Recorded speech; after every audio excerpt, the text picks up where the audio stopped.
My name is Christopher Welsch. I'm a software engineer here at Flowable, and today I'm going to show you how you can handle REST endpoints that return arrays in Flowable work. So let's get started with the modeling part. For our example, we need some app. Let's call it the array handling example app. And we need a case. It's the example case. Okay, what else do we need? We need a human task and we need a service task. In Flowable, there are basically two ways how to handle array responses.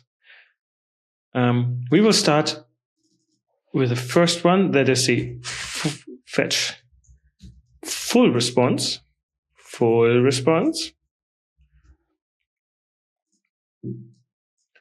And save this. So how does it look like? What do we need to configure? First off, we need a service task. That's a fetch array data service. Let's create it. It is linked now with our case or with our service registry task. Operation, we don't have any yet. So let's finish this dialog and go into our service settings. This is not an expression service. This will be a REST service. For our REST service settings, we need a base URL. For this, I'm using a third-party application that's providing me with example data, and with an endpoint, I can always query. So let's go here, copy this and paste this. We only need the /flowable/test. We don't need any authorization. We can start with our operation. We need two operations, one for the full and one for the mapped one.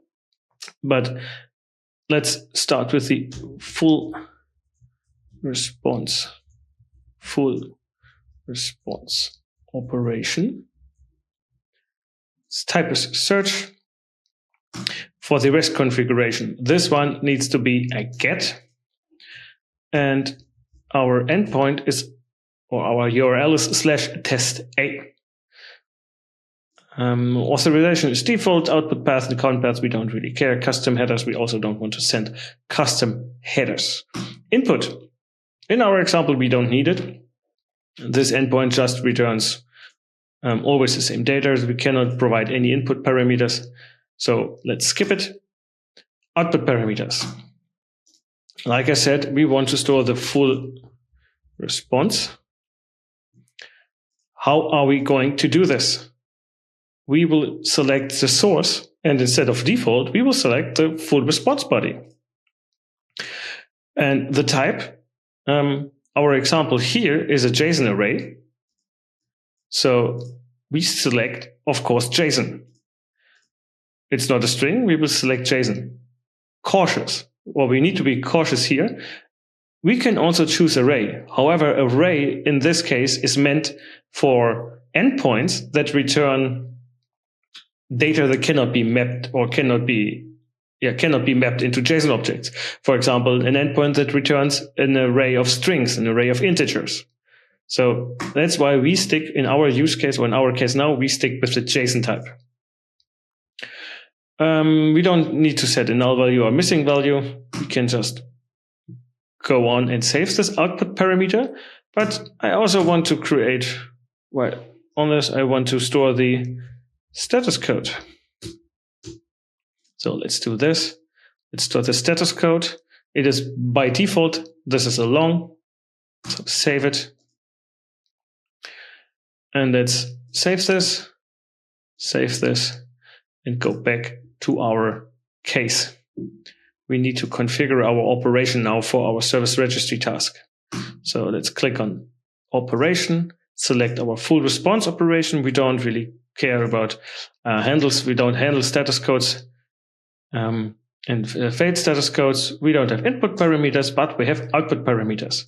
So our full response will be in a variable called var full response, and our status code will be in var status code. Finish. Save this. In order for our example now, I want to manually activate this service task so we can see a bit better what is happening before, or what is the state of our case before and after the execution of this service registry task. So, that's it. Let's deploy it and go to Flowable Work. We will create a new array handling example app. For our array and handling example app, we will create a new example case. Continue. And we didn't provide any form, so we can see our data. So let's go into Flowable Inspect. And we see in our case, we currently only have the initiator as a variable. But we can execute here manually our fetch full response. So let's do that. And let's update our case. And we see we have now a variable called status code. It's a long, it's 200, and a variable full response. It's a JSON. And it contains the first two objects with ID and name in this array. And afterwards, the following objects with created at name, avatar, and ID. However, I don't really like that we have objects, two objects with ID and name, and the other ones with more properties, avatar and created at. So let's make it so everything has only ID and name. So let's switch back to design. We need a new service task for this. So this is called, let's call this the fetch mapped response. And also let's manually activate it. And let's go back to let's go back to our service model. We will use the existing one, the fetch array data service. However, we need a new operation for this. So let's go into our service, to our operations, and add a new one. That's the fetch mapped. In the REST configuration, we will use also the get and the /test A. We don't need input parameters. We need output parameters. And what we want to achieve now, we want to map properties of our array, of our response array, into, or properties of the objects in our response array, into our new array.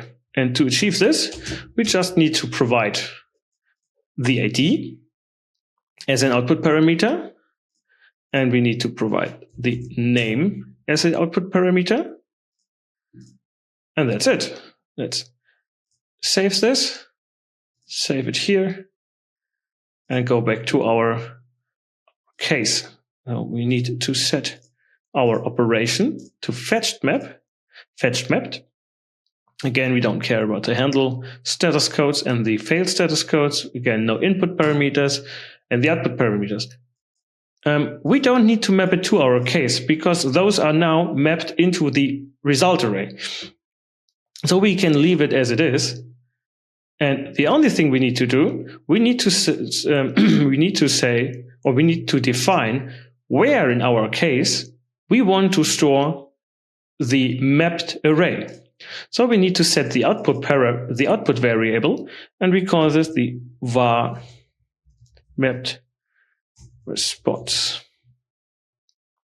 Finish this, save it, and let's execute it. Let's publish it. And let's create a new case. Again, it's empty. So let's fetch our mapped responses. Okay. was executed correctly, refresh, and as you can see, we have now the var map response as a JSON with our name, ID, name, ID, name, ID. Everything is reduced to name and ID. Great. Cool. And that's it. That's how you can handle services or endpoints, REST endpoints that return arrays in Flowable. I hope this helps you in your modeling journey, and see you in the next video. Bye-bye.